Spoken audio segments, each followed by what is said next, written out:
for Ask the Therapist Live. So I'm on my own tonight, so it's going to be a little bit, well, we'll see how it goes.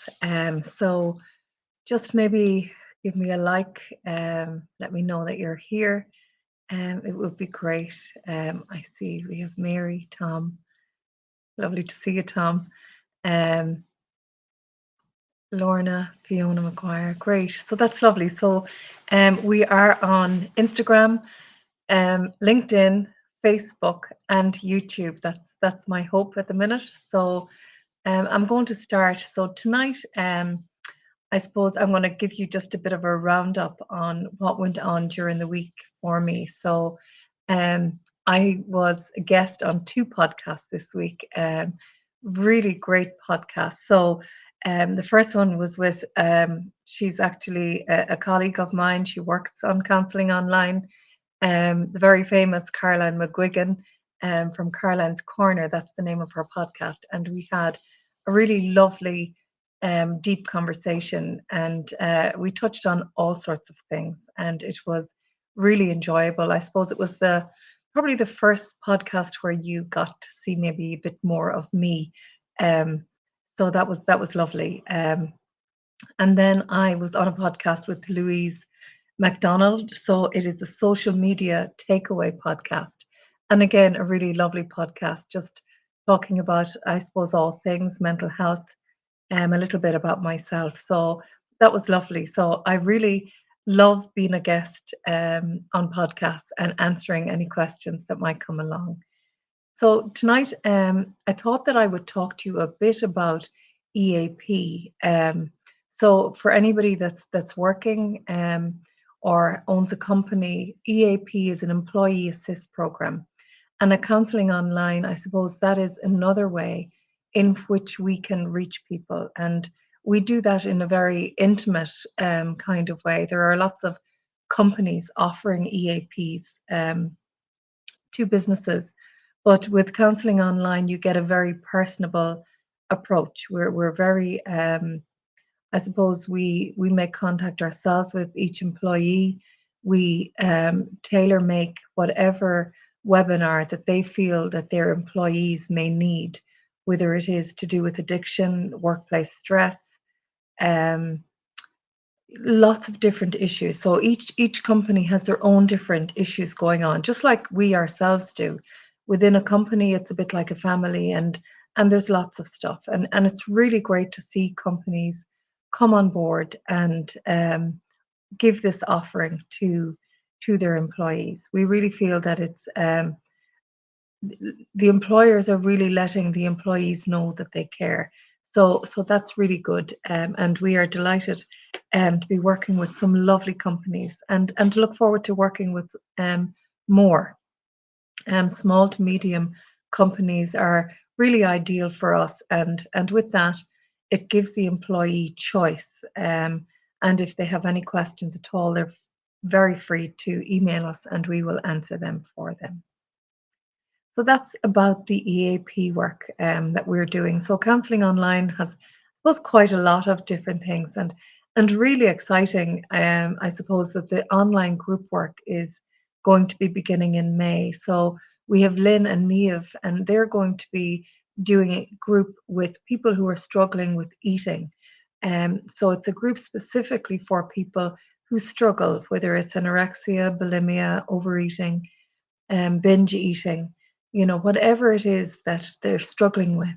So if you know anybody who may be struggling and would like to be part of a group, just let them know that we will be beginning that in May. So if anybody would like to put their name down, just send an email to Claire at info@counsellingonline.ie, and she will email you back with the details. So it's happening in May. We don't have an exact date yet, but as soon as we do, we will let you know that. So I suppose as well, tonight I'm going to, as what it is Ask the Therapist. So some of the questions that came in this evening, and if anybody has any questions at all, please ask us. So give us a like, give us a wave, just let us know that you're you're listening, you're watching, and also if it's a thing that there is something that you'd really like us to talk about and to touch on, please feel free to private message us, and we will do our best to answer that for you. More than likely now, it will be next week that that will be answered. So, the first question that has come in tonight, okay.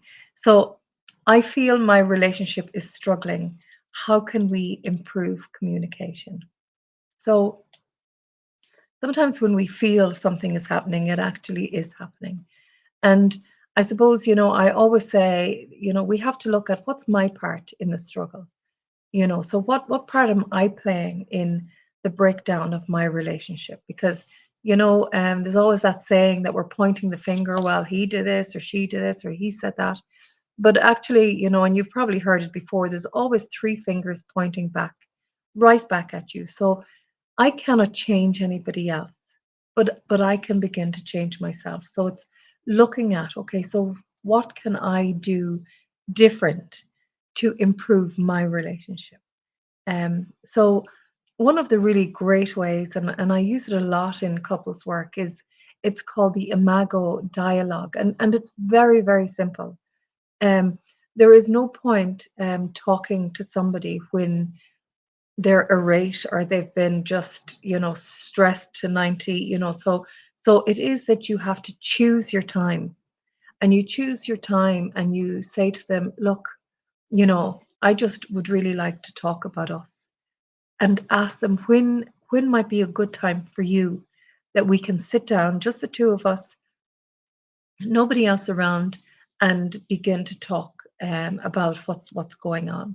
So with that, it's sort of nearly setting up the scene that actually we're going to have a space. We're both going to, if you remember the flipping of the lid, we will be in a place where we will be regulated. So we will be present, we will be clear thinking, logical, have reasoning with each other, and have empathy for each other, not in a place of dysregulation where I flipped my lid and I'm wanting to fight with you, or I'm wanting to run away and not deal with the situation. So it's getting the two people into their adult, so that it is two adults that begins to sit down. And with that, it is about setting some ground rules, so that that each person gets a chance to talk and to be heard. And one way of doing that is, after you decide on a time, just deciding, okay, so I need to talk. And if it's okay, I'd like you not to say anything, but I'd like you to really listen. And I'd like you to feed back to me what you heard me say. So that really sort of breaks all that, because, when we're sort of in an argument, we are not listening really to what the other person is saying. We're actually thinking of, what am I going to say to them? How am I going to get back at them? How am I going to attack them? Where actually, if the ground rule is set, that I ask for my needs to be met, which is for you to really listen to me, while I say what I need to say, and at the end of that, I need you to feed back to me what it is you heard me say, and then swap. So the other person, then your partner, gets to say what they really want to say. And for you to really listen to what they have to say. And then again, to repeat that back to them from what you've heard. And then again, taking turns and taking turns. And it's amazing how that really begins to open up and to soften, because I really feel heard. I've got the space to say all I needed to say without being interrupted, because we have a real habit of interrupting each other quite a lot. So the Imago dialogue is a really great way to begin communication with each other. Another way, and as couples, we get so busy with life that we actually take each other for granted, and it is really important, if you can, and again, it can be very difficult, especially in today's age of technology, that we actually do eye contact.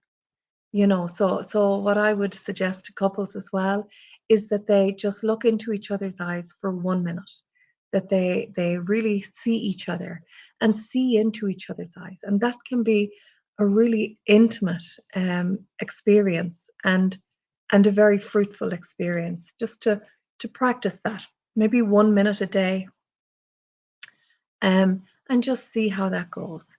But sometimes we need that extra bit of support. Sometimes it's not easy for us to um, decide on a time, because maybe too much has happened, and we might need somebody.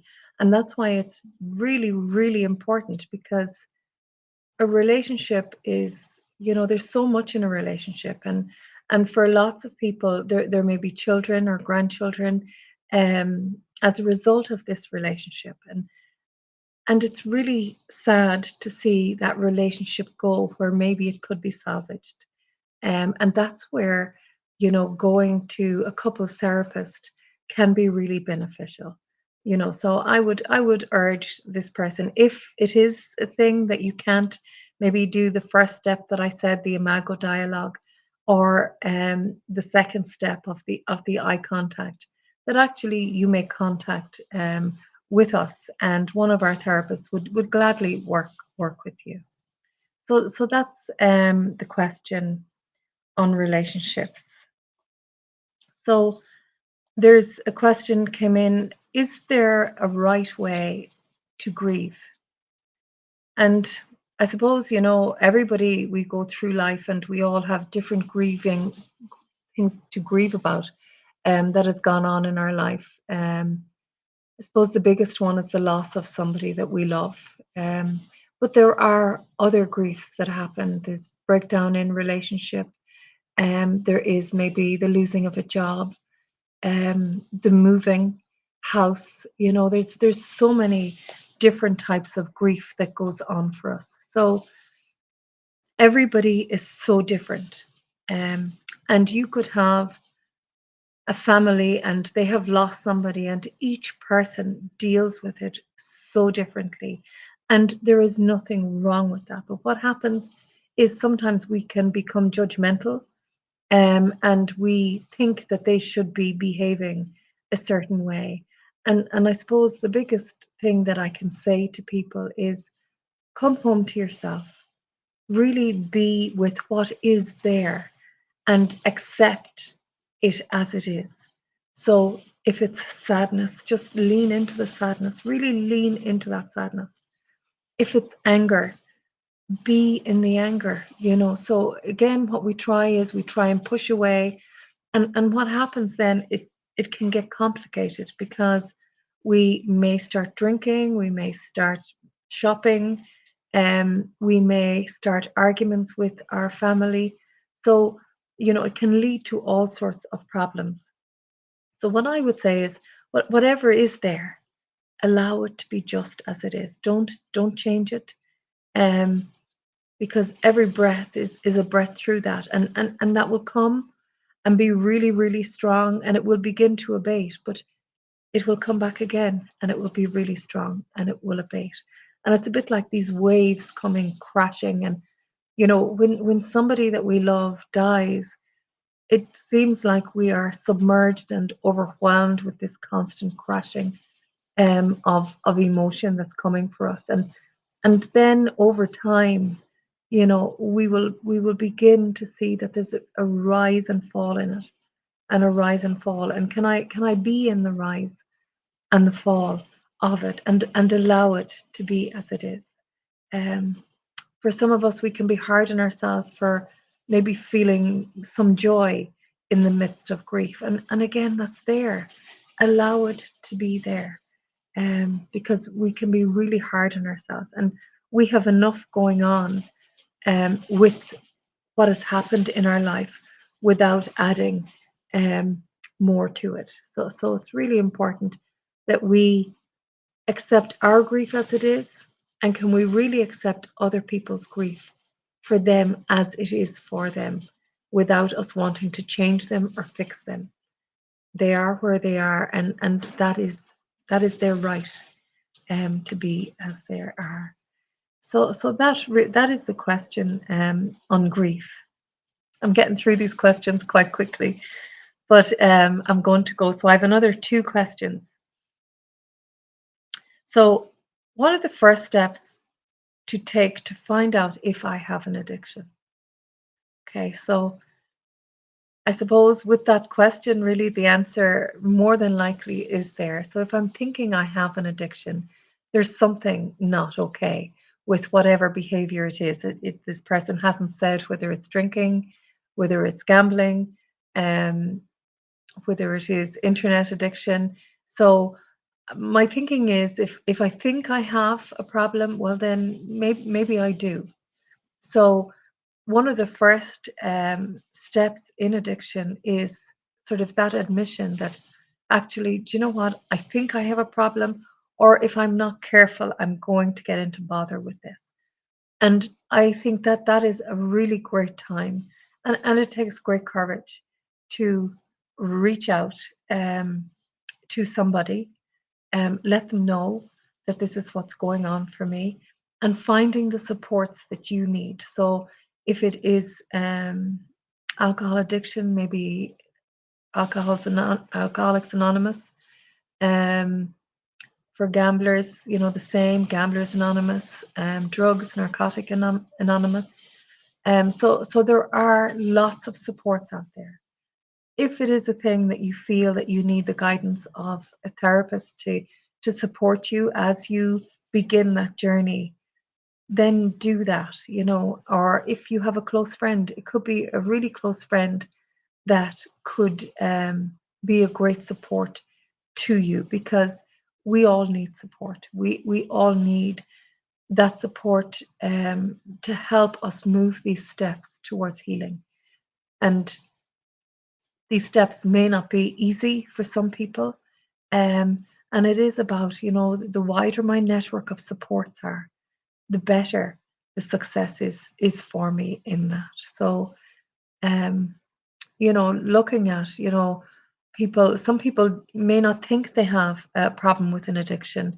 It's a family member that has concerns for them. So what I would say to the family member, really look at yourself, really look at taking care of yourself, because again, until the person with the addiction um, comes to a realization to admit that actually I have an addiction, we can be exhausting ourselves, um, pleading with them, trying to fix them, where actually they're not at a place where they want to be fixed. So it's about really coming back and saying, okay, so what part am I playing in this? And how can I come home and really tend to myself so that my energy isn't drained and exhausted and I'm becoming resentful, angry, because you're not doing what I want you to do.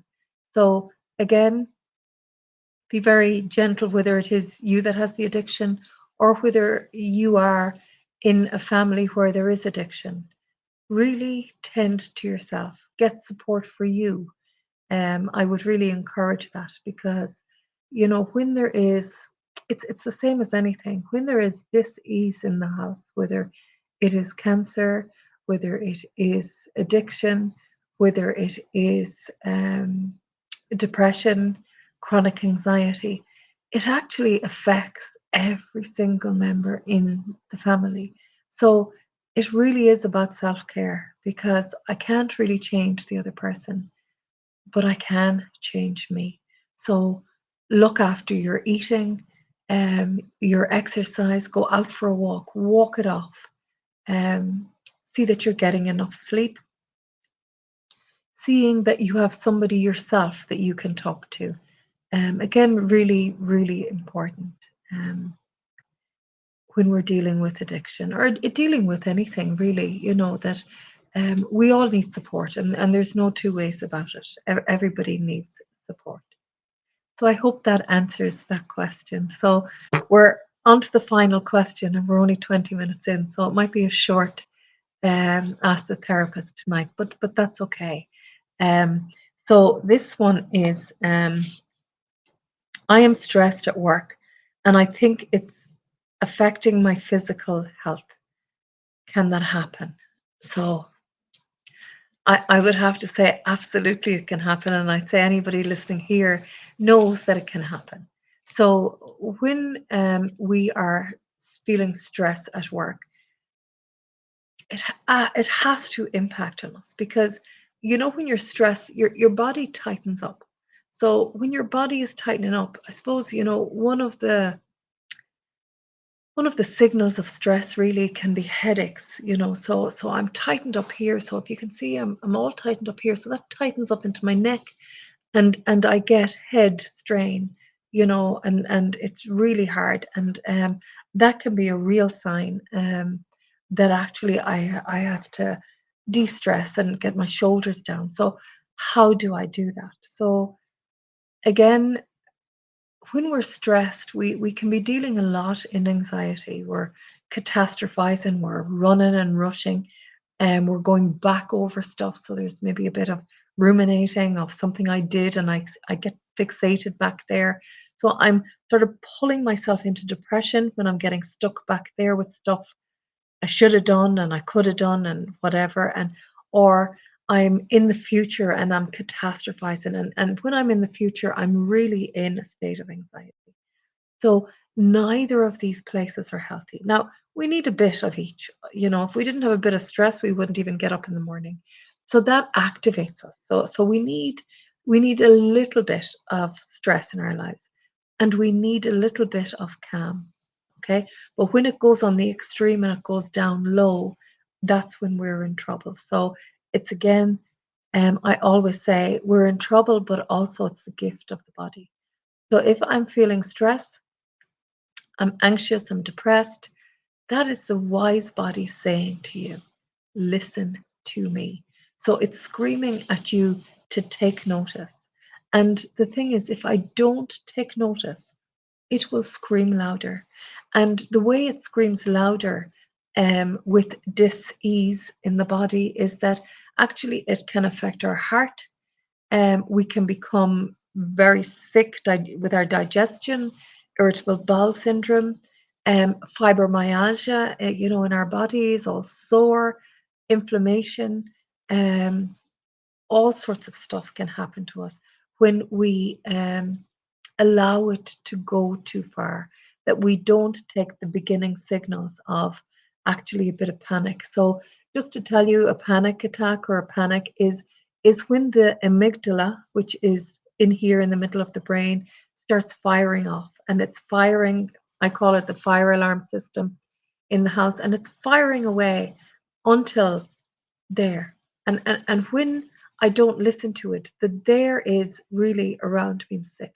So if I'm in a constant state of dysregulation, that means nothing is flowing right through my system. So my body isn't at ease. So that can be very dangerous for us in the long term. So it's really, really important that you check your stress. So, and it's about balance. You know, am I doing too much? Do I need to talk to my manager to discuss what's actually going on here?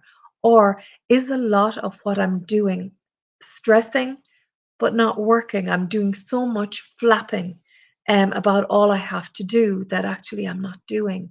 It's keeping me from doing. So I've lost my focus. So here is where mindfulness comes in really, really, um, really, really good. In that I do certain exercises which relaxes my nervous system and makes me far more productive. So I always do the 3-minute breathing space or the breathing space. And that's just a checking in. Checking in, how am I? Okay, how am I physically? How am I emotionally? What's my mood like? And is my mind running and racing?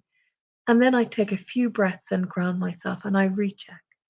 So I tell people that it's medication and you take it 3 times a day. So if anybody would like, I can do it again on one of the social media posts, the breathing space, because it's an excellent way.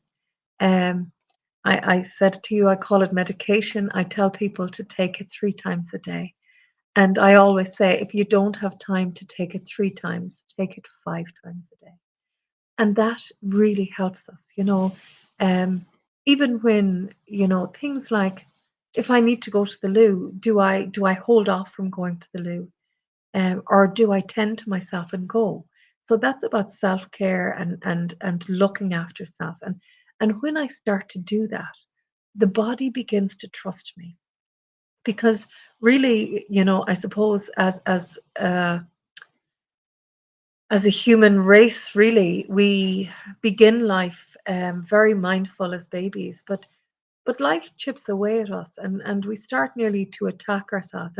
And we see, and any of you here tonight that might have autoimmune disease, which I myself have. And that's where the body actually has been attacking itself. And for me, it was my thyroid. So this happened before I became a therapist, so quite young.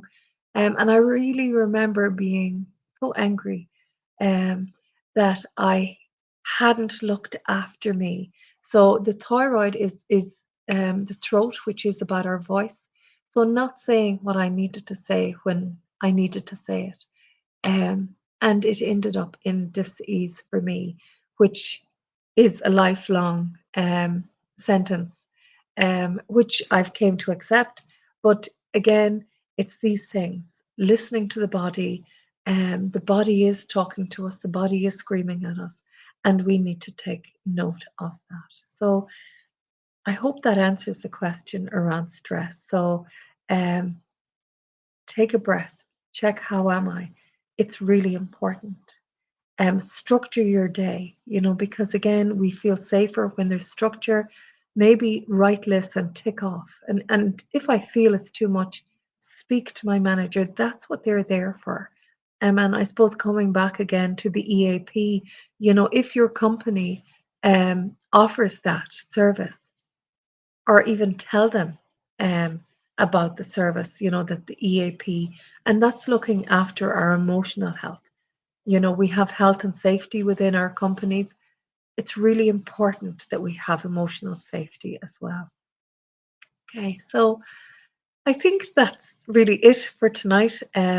I want to thank you, whether you're watching now live, thank you so much. And maybe if you're watching to it pre or whatever the word is after it's been put up on social media, please like and share it, or like any comments, as I say, from any mental health platform, because we, I suppose, are really trying to put ourselves out there to show you that, I suppose, counseling is for everybody, but also maybe even listening to Ask the Therapist, that might be enough for you, so just so that we can reach people wherever they are. So if you could support us by talking about us, sharing, liking, even commenting, it would be so great, because it's really great to know that if we're doing it right, that you let us know, or if there's things that you think we should change, we would be really open to hearing that. So I want to wish you all well. Have a really lovely week, and I will speak to you again next Tuesday for Ask the Therapist. So thank you very much for joining with me.